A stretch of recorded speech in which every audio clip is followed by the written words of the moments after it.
Welcome to Kalpana's kitchen. இன்னைக்கு நம்ம கல்பனாஸ் கிச்சன்ல உடைச்ச முட்டை குழம்பு நம்ம எப்படி செய்யறதுன்னு பார்க்கலாங்க. அதுக்கு தேவையான இன்கிரிடியன்ஸ்லாம் வாங்க நம்ம பார்க்கலாம். நான் 5 முட்டை எடுத்துருக்கேங்க, 2 தக்காளி, 2 பெரிய வெங்காயம், 5 பல்லு பூண்டும், 1 இன்ச்சு இஞ்சிங்க, உப்பு தேவையான அளவு, கொத்தமல்லி தூள் 1 டேபிள் ஸ்பூன், கடலை மாவு 1 டேபிள் ஸ்பூன், வீட்டில் அரைச்ச மிளகாத்தூள் 2 டேபிள் ஸ்பூனுங்க. இது நாம அரைச்சிக்க வேண்டியது மிக்சியில். கொஞ்சமாக தேங்காய், ஒரு 4-5 முந்திரி பருப்பை உடச்சி வச்சுருக்கேன், ஒரு 1/4 டேபிள் ஸ்பூன் மிளகை வச்சுருக்கேன், ஒரு 1/2 டேபிள் ஸ்பூன் சோம்புங்க.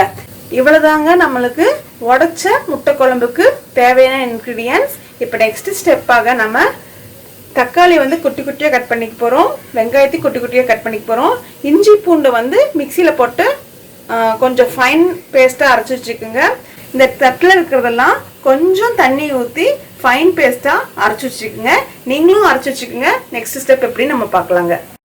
பாருங்க, நம்ம உடைச்ச முட்டை குழம்புக்கு இன்க்ரீடியன்ஸ்லாம் பார்த்தோம் இல்லைங்களா. நான் பாருங்க வெங்காயம், தக்காளி, இந்த தேங்காய்லாம் அரைச்சி வச்சுருக்காங்க, இஞ்சி பூண்டு பேஸ்ட்டும் அரைச்சி வச்சுருக்காங்க. இப்போ வாங்க எப்படி ப்ரொசீஜருக்கு பார்க்கலாம். நீங்களும் அரைச்சி வச்சுட்டிங்களா? வாங்க பார்க்கலாம் எப்படின்னு. கடாய் வச்சுருக்கேங்க. கடாயில் 2 table spoon rice brand oil நான் சேர்த்திருக்கேன். கடுகெல்லாம் எதுவும் வேண்டாம். ஒரு பிரிஞ்சி இலை, ஒரு பட்டை, ஒரு லவங்கம் ஆட் பண்ணிக்கோங்க. நாம் எடுத்து வச்சுருந்த பொடியாக நறுக்கி வச்சுருந்த பெரிய வெங்காயத்தை ஆட் பண்ணிக்கலாங்க. பொடியாக நறுக்கி வச்சுக்கோங்க, அப்போ தான் டேஸ்ட் நல்லாயிருக்கும். வெங்காயத்துக்கு தேவையான அளவு உப்பு நம்ம ஆட் பண்ணிக்கலாம். நான் 1 டேபிள் ஸ்பூன் இதில் இந்த ஸ்பூனில் போடுறேங்க. பாருங்க, நம்ம எடுத்து வச்சுருந்த தக்காளியை ஆட் பண்ணிக்கலாங்க.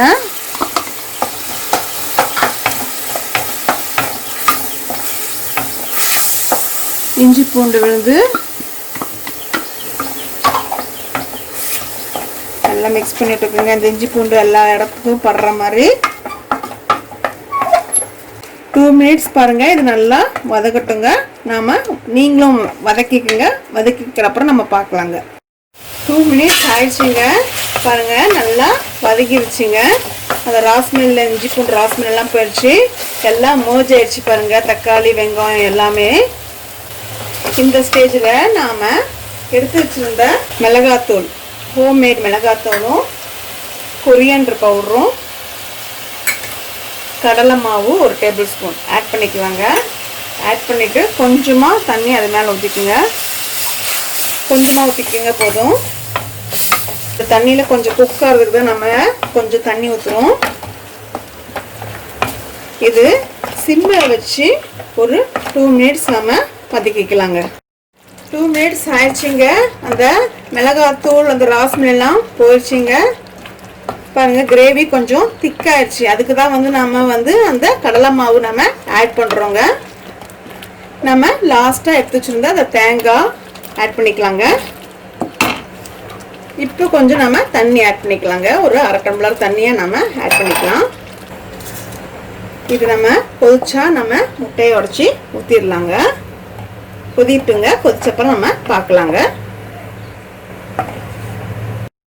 பாருங்க, அந்த தேங்காய் ஊற்றினப்புறம் 1 நிமிஷம் வச்சுருங்க. நம்ம வச்சுருந்தோங்க. இப்போ பாருங்கள், கொதிச்சிருச்சு நல்லா. இப்போ நாம் அடுப்பை சிம் பண்ணிக்கோங்க. சிம் பண்ணிவிட்டு நம்ம எடுத்து வச்சுருந்த முட்டையை உடச்சி ஊற்றிடலாங்க. மெதுவாக அப்படியே ஊற்றிடுங்க. அவ்வளோதான். நீங்கள் எதுவும் மிக்ஸ் பண்ண வேண்டாம். கொஞ்சம் கேப் விட்டு நம்ம உடச்சி ஊற்றிக்கலாங்க. இதே மாதிரி எல்லா முட்டையும் உடச்சி ஊற்றின அப்புறங்க தட்டு போட்டு ஒரு 3 மினிட்ஸ் சிம்மில் வச்சுருக்கலாங்க.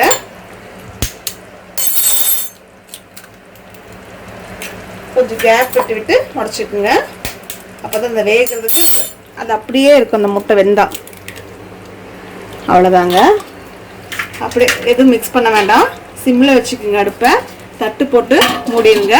மூடி ஒரு 3 மினிட்ஸ்க்கு அப்புறம் நம்ம பார்க்கலாங்க. பாருங்க, நம்ம 3 நிமிஷம் சிம்மில் வச்சுருக்கோங்க. லிட் ஓப்பன் பண்ணி பார்க்கலாங்க.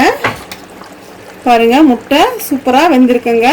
உங்களுக்கு இன்னும் முட்டை வேகணும் அப்படின்னா இன்னும் 2 நிமிஷம் நீங்கள் எக்ஸ்ட்ரா விட்டுக்கலாங்க. பட் அடுப்பை சிம்மில் வச்சுக்கோங்க. பாருங்கள் நல்லா வந்திருக்கு. அவ்வளோதாங்க, நம்மளோட சுவையான உடைச்ச முட்டை குழம்பு ரெடி ஆயிடுச்சுங்க. சுவிட்ச் ஆஃப் பண்ணிடுங்க. ஆஃப் பண்ணிவிட்டு கார்னிஷிங்காக நம்ம கொத்தமல்லியை ஆட் பண்ணிக்கலாங்க. இது தோசை இட்லிக்கெல்லாம் கூட சூப்பராக இருக்குங்க. டிஃபன் ஐட்டம்ஸுக்கெல்லாம் நல்லாயிருக்கும். நீங்களும் வீட்டில் ட்ரை பண்ணி பாருங்கள். ஃப்ரெண்ட்ஸ் பாருங்கள், நம்மளோட உடச்சி விட்ட முட்டை குழம்பு ரெடியாக இருக்குங்க. வாங்க சாப்பிட்லாம். இந்த ரெசிபி சூப்பராக வந்திருக்கு. இது டிஃபன் ஐட்டத்துக்கெல்லாம் சூப்பராக இருக்கும். இது 3லேருந்து 4 பேர் தாராளமாக சாப்பிட்லாங்க. இந்த ரெசிபி உங்களுக்கு பிடிச்சிருந்தா நீங்களும் வீட்டில் ட்ரை பண்ணி பாருங்கள். உங்களுக்கு பிடிச்சிருந்தா இந்த வீடியோவை லைக் பண்ணுங்கள், ஃப்ரெண்ட்ஸ் ஃபேமிலியோட ஷேர் பண்ணுங்கள், எங்கள் சேனலை சப்ஸ்கிரைப் பண்ணுங்கள். தேங்க்யூ.